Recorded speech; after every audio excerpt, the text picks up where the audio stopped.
Rumah itu tidak pernah benar-benar pulih sejak malam itu. Raka tetap tinggal, Nadira tetap bertahan, tapi yang tersisa hanyalah dua orang asing yang berbagi atap dan saling menyimpan racun. Tidak ada lagi tangisan terbuka. Semua berubah menjadi diam yang menyakitkan. Dan diam itu perlahan berubah jadi dendam. Raka mulai berubah. Ia tidak lagi pulang tepat waktu. Tidak lagi memberi kabar. Bahkan, kadang ia sengaja pulang dalam keadaan berantakan, bau alkohol, kemeja kusut, senyum yang terlalu santai.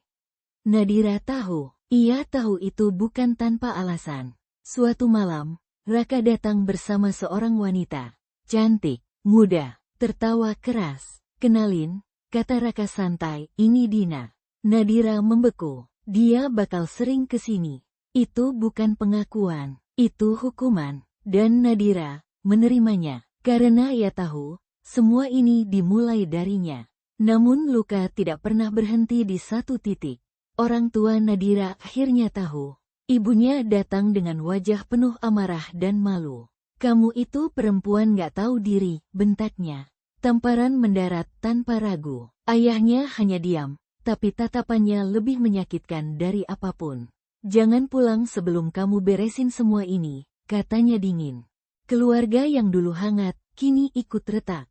Sementara itu, Raka tidak berhenti. Apa yang awalnya pura-pura, berubah jadi nyata. Dina bukan lagi sekadar alat balas dendam. Ia jadi tempat pelarian, tempat Raka merasa cukup. Ironis, persis seperti alasan Nadira dulu. Suatu malam, semuanya meledak. Nadira menemukan pesan di ponsel Raka. Bukan sekadar mesra, tapi rencana untuk menikah lagi.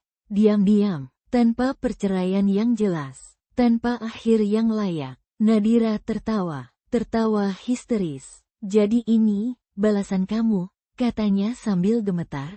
Raka menatap datar. Ini pilihan. Nadira berteriak. Kamu hancurin aku pelan-pelan, Raka mendekat. Tatapannya dingin, asing. Kamu yang mulai duluan. Kalimat itu seperti palu, menghancurkan sisa terakhir yang masih berdiri. Malam itu, Nadira pergi. Bukan ke rumah orang tuanya. Bukan ke tempat aman. Ia pergi ke satu-satunya orang yang pernah membuat semuanya hancur. Ardi. Pria itu kaget melihat Nadira di depan pintunya. Dengan mata kosong, dengan senyum yang tidak lagi waras. Kalau semuanya udah rusak, kata Nadira pelan, kenapa kita harus pura-pura baik-baik aja? Dan dari situlah, kekacauan benar-benar dimulai. Beberapa minggu kemudian, skandal itu terbongkar. Tetangga mulai bicara, keluarga saling menyalahkan, nama baik hancur, Raka kehilangan pekerjaannya, Nadira kehilangan keluarganya, Ardi menghilang tanpa jejak. Meninggalkan Nadira sendirian dengan kehancuran yang ia kira bisa ia kendalikan.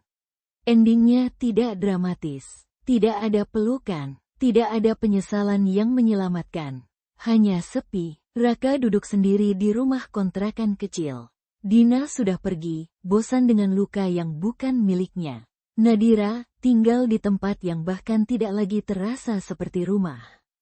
Kadang tertawa sendiri. Kadang menangis tanpa suara. Dua orang, dua kehidupan, hancur oleh pilihan mereka sendiri.